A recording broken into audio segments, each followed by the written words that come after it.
अपना fourth lecture start करते हैं प्रोसेसर ऑर्गेनाइजेशन से। जब कोई फिगर गिवन है, इस फिगर में हम बात कर रहे हैं पूरे कंप्यूटर में कि प्रोसेसर का ऑर्गेनाइजेशन कैसे होता है। तो आपके पास जो प्रोसेसर है, बेसिकली इस प्रोसेसर में एएलयू, रजिस्टर, कंट्रोल यूनिट, ये सारा पार्ट यहाँ पर डिस्कस करेंगे। तो कंट्रोल यूनिट, रजिस्टर, एएलयू है, ये कनेक्टेड हैं डिफरेंट टाइप्स ऑफ बसेस से। जैसे आपको बस डिस्कस लास्ट लेक्चर में हम कर चुके हैं। We have three types of the different buses: control bus, data bus, address bus. तो इससे ये कनेक्टेड है पूरा का पूरा आपका प्रोसेसर। इसमें एएलयू का वर्क एक्चुअली कंप्यूटेशन का है और processing of data.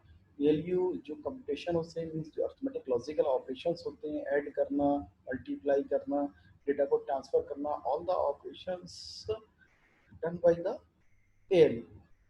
So control unit basically controls the movement of data and instructions into and out of the processor and controls the operation of the ALU.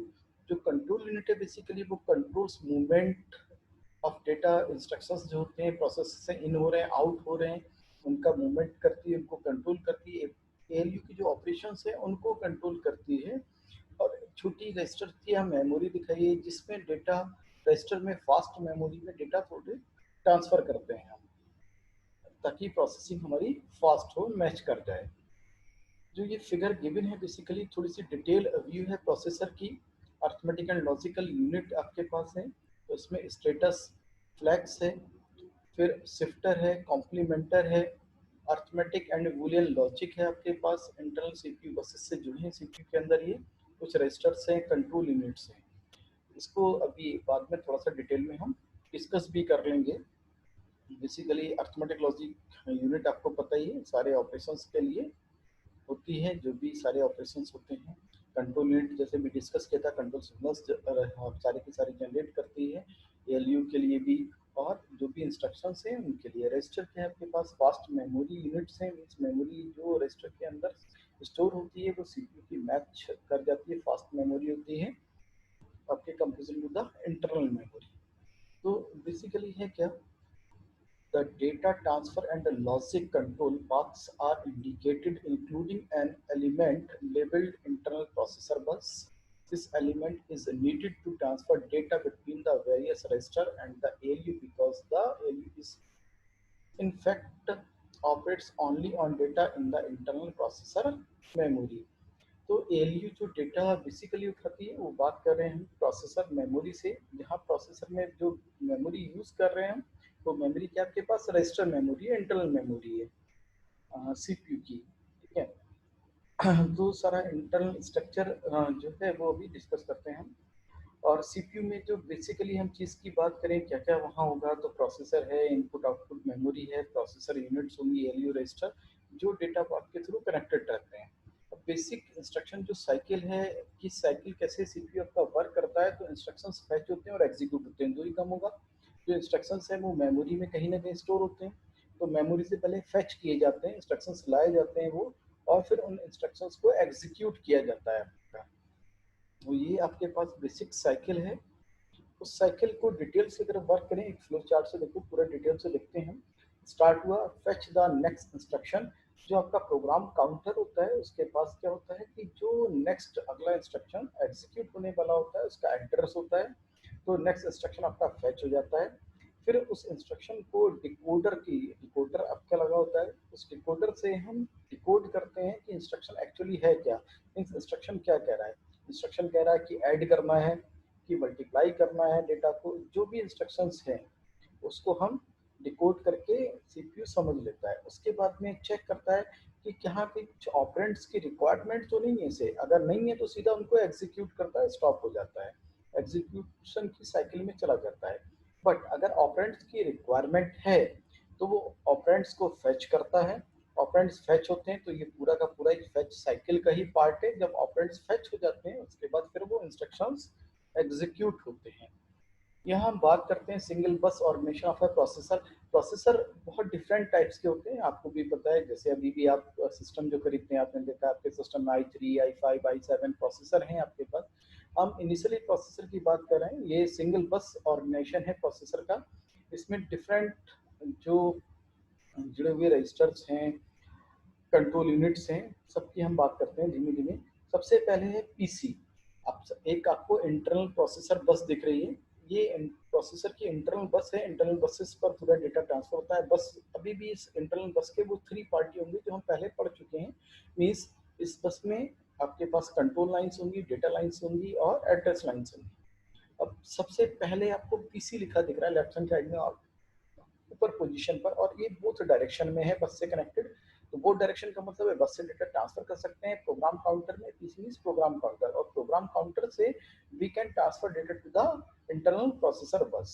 तो वो thing can be applied. तो processor आपके पास जो है उसमें जो ये सबसे पहला आप पीसी लगा है प्रोग्राम काउंटर, इसमें क्या होता है, इसमें जो नेक्स्ट इंस्ट्रक्शन एग्जीक्यूट होने वाला होता है उसका एड्रेस होता है। मतलब अभी जो करंट में एग्जीक्यूट हो रहा है उसके जस्ट बाद जो एग्जीक्यूट होगा उसका इसमें एड्रेस होता है। फिर अगला है MAR, memory address register. Memory address register है कि मेमोरी में अगर कोई डेटा है, जिस डेटा को हमें फेच करना है, तो उस डेटा का जो एड्रेस होगा वो एड्रेस एमएआर में होगा, मेमोरी एड्रेस रजिस्टर में होगा। और ये आपको दिख रहा है वन डायरेक्शनल। तो इसका मतलब है कि जो मेमोरी का एड्रेस जनरेट हो रहा है वो कौन जनरेट कर रहा है, प्रोसेसर। और वो एमएआर में इसको पुट कर दे रहा है, और एमएआर से फिर एड्रेस लाइंस के थ्रू ये मेमोरी के पास चला जा रहा है। लास्ट में मेमोरी बसेस उधर होगी। ऐसे ही मेमोरी से डेटा जो आएगा, डेटा वो एमडीआर होगा, मेमोरी डेटा रजिस्टर में।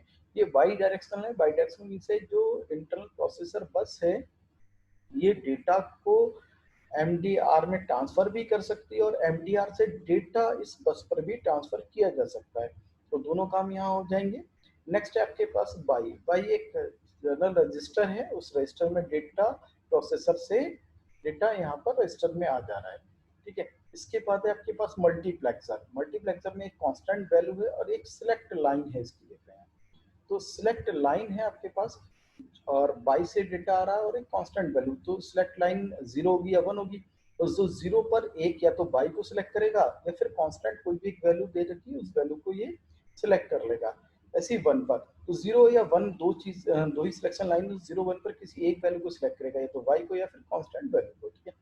फिर ये क्या करेगा, मल्टीप्लेक्सर उसको ट्रांसफर कर देगा जो एलयू अर्थमेटिक लॉजिकल यूनिट आपको दिख रहा है यहाँ, इसके ए पोर्ट पर ट्रांसफर कर देगा। बी पोर्ट पर एलयू के डायरेक्ट जो भी बस पर डेटा होगा इस टाइम, वो डेटा डायरेक्ट बी पोर्ट पर एलयू की आ जाएगा। अब एलयू में डिफरेंट डिफरेंट ऑपरेशन परफॉर्म करने के लिए कंट्रोल सिग्नल्स जनरेट होते हैं। जैसे ऐड का है, सबट्रैक्ट है, एक्सॉर है, ये डिफरेंट डिफरेंट सिग्नल्स है। तो जो सिग्नल जनरेट होगा एलयू उस ऑपरेशन को परफॉर्म करेगा। अगर ऐड का सिग्नल जनरेट हो गया तो ए पोर्ट पर जो डेटा होगा इसके एलयू के बी पोर्ट पर जो डेटा होगा उस डेटा का सम होगा, और जो रिजल्टेंट है वो ट्रांसफर हो जाएगा जेड में। जेड आपके पास ये भी टेम्परेरी एक रजिस्टर है जिसमें डेटा आप स्टोर कर दे रहे हैं एलयू का डेटा। जेड से जो डेटा ट्रांसफर होगा वो डेटा कहाँ जाएगा, सिस्टम बस पर। अब सिस्टम बस पर डेटा पहुंच गया, उसके बाद में आप अब राइट साइड में आ जाते हैं। राइट साइड में क्या चीजें हैं सारी की सारी। सबसे ऊपर राइट साइड में instruction decoder and control logic. ये इंस्ट्रक्शंस को डिकोड करता है और कंट्रोल लॉजिक्स को जनरेट करता है, कंट्रोल सिग्नल्स जनरेट करता है। ठीक है। अगला है आईआर। आईआर क्या है, इंस्ट्रक्शन रजिस्टर। मीन्स जो भी इंस्ट्रक्शंस होंगे वो प्रोसेसर के इंटरनल बस से इस रजिस्टर के अंदर जाएंगे, और ये रजिस्टर भेजेगा कंट्रोल लॉजिक और डिकोडर के पास। डिकोडर डिकोड करेगा कि इंस्ट्रक्शन है क्या एक्चुअली, और उसके अकॉर्डिंग कंट्रोल सिग्नल्स आपके जनरेट होंगे। अगला है आपके पास रजिस्टर R0 से Rn-1। ये जनरल रजिस्टर हैं जो फास्ट मेमोरी के लिए रिस्पॉन्सिबल होते हैं। इसमें डेटा हम इंटरनल स्टोर करते हैं। जो भी इंटरनल डेटा है जनरल रजिस्टर्स में प्रोसेसर के। एक टेम्पररी रजिस्टर है TEMP, जिसमें टेम्पररी बेस पर डेटा स्टोर होता है। क्लियर है। तो ये सारी चीजें हैं जिसको हम सेकंड यूनिट में और डिटेल में पढ़ेंगे, सारे प्रोसेसर यूनिट जब पढ़ेंगे। ठीक है। अभी तक इसमें इतना ही हम समझ लें कि इंटरनल एक आपके पास सिंगल बस ये क्या है, आपके पास प्रोसेसर है। इस प्रोसेसर में डिफरेंट टाइप्स के register, ALU control signal generate करने के लिए यूनिट, डिकोडर, ये सारे के सारे इससे किस डायरेक्शन में कैसे अटैच्ड हैं, इसका ऑपरेशन जब पढ़ेंगे तब थोड़ा सा डिटेल में इसको और पढ़ लेंगे। Thank you for this lecture. तो लेक्चर यहीं पर हम फिनिश करते हैं।